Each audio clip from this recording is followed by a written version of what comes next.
একবার এক রাজা শিকারে যাচ্ছে।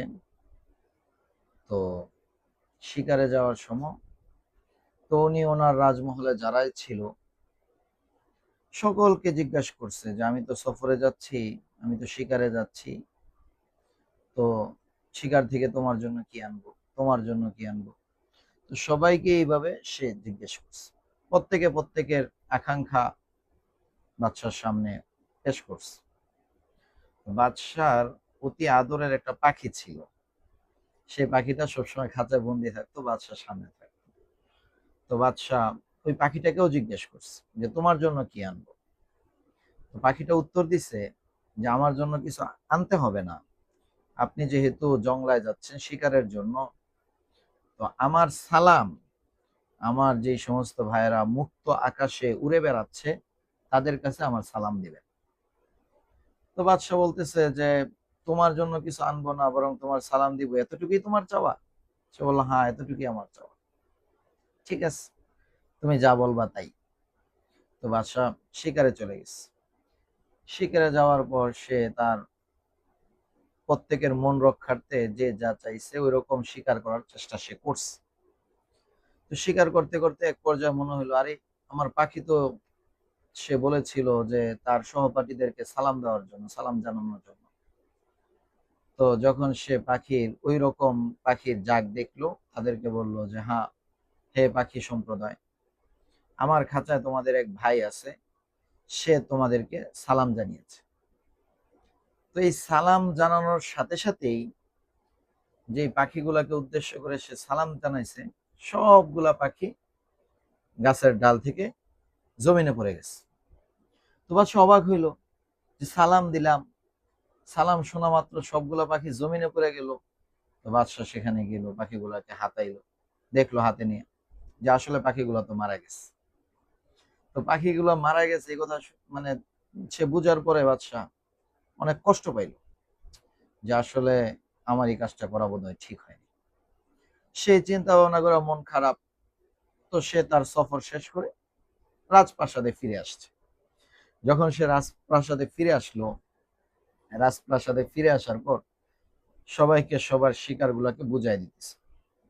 তো ওই খাঁচার ভিতর যে পাখিটা ছিল, ওই পাখিটা সে বাদশাকে জিজ্ঞাসা করলো যে মহামান্য বাদশাহ, আপনি তো সবাইকে সবকিছু বুঝাই দিলেন, আপনি আমার সালামের বিষয়টা কি করলেন? তো বাদশার মনটা আবার খারাপ হয়ে গেল। বললো বাদশাহ, আপনার মন কেন খারাপ হইলো? তো সে আবার বলতেছে যে দেখো, তুমি যে আমাকে সালাম জানাইতে বললা, আমি তো সালাম জানাইছি। সালাম জানানোর পরে আকাশ থেকে সব, মানে গাছের ডাল থেকে সবগুলা পাখি জমিনে পড়ে গেছে, তারা মৃত্যুবরণ করছে। এখন তুমি বলো, তোমার সালামের মধ্যে এমন কি ছিল যে সালাম দেওয়া শোনা মাত্রই তারা সকলে গাছের ডাল থেকে পড়ে গেল, মৃত্যু হয়ে গেল?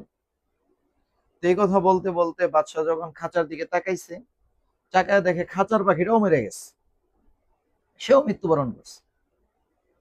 তো বাদশাহ মন খারাপ করে দীর্ঘক্ষণ বসেছিল। এরপর একটা সময় সে তার উজিরকে আদেশ করলো যে পাখিটা যেহেতু মারা গেছে, তাকে তো আর খাঁচায় রেখে লাভ নেই, তাকে বের করো এবং জংলায় ফেলে দাও। তো যখন খাঁচার দুয়ারটা খোলা হইলো এবং পাখিটাকে ভিতর থেকে বের করলো, বের করার পর হাত থেকে ফুরুত করে পাখিটা উড়াল দিয়া চলে গেল। তো বাদশাহ এবং যেই কাজ করছে সবাই তো অবাক হয়ে গেছে যে আসলে মানে ঘটনা কি হয়েছে।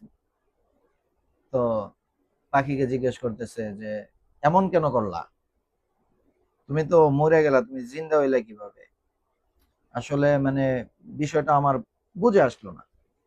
তো এই কথা শোনার পরে পাখিটা উত্তর দিতেছে, দেখেন, আপনি আমাকে যত সুখই দেন না কেন, আপনি আমাকে খাঁচার ভিতর বন্দি করে রাখছেন, আমার তো মনে চায় উড়ার জন্য, তো আমি তো এটা পারি না। তো যেহেতু পারি না, এই কারণে আমি মূলত আমি আমার যে সহপাঠীরা জংলায় ছিল তাদের কাছে আমি বুদ্ধি চাইছি। সালাম পাঠানোর উদ্দেশ্য হলো যে তাদের কাছে বুদ্ধি চাওয়া, তারা আমাকে বুদ্ধি দিবে যে কিভাবে তাদের সাথে মিলা যায়। তো তারা, আপনি যখন তাদের কাছে সালাম পৌঁছাইছেন, তো তারা তো মৃত্যুবরণ করার ভং ধরছে, তারাও মরে নাই। তারা সকলেই মৃত্যুবরণ করার একটা অবস্থা তারা তৈরি করছে, যাতে করে আপনি এই সংবাদটা আমাকে দেন এবং আমি এই সংবাদটা শোনা মাত্রই ওই রকম অবস্থা তৈরি করি এবং ওই অবস্থা তৈরি করার পর আমাকেও মৃত্যুবরণ করছি এরকমই মনে হবে। তো দেখেন, আর আমি ওই অবস্থাটাকে ধারণ করার কারণেই কিন্তু আপনি আমাকে খাঁচা থেকে বাইর করছেন, যার কারণে আমি মুক্ত আকাশে উঠতে পারতেছি।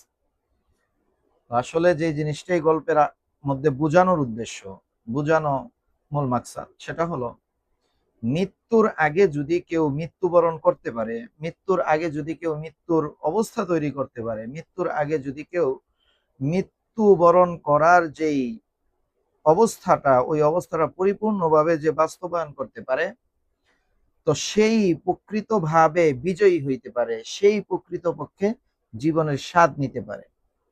আসলে আমরা তো মুসলমান, আমরা বিশ্বাস করি যে আমাদেরকে আল্লাহ তাআলার সামনে দাঁড়াতে হবে। আল্লাহ তাআলা কোরআনে কারিমের বিভিন্ন জায়গায় আমাদেরকে একথা বলেছেন যে তোমরা অবশ্যই আল্লাহ তাআলার সামনে দাঁড়াবে।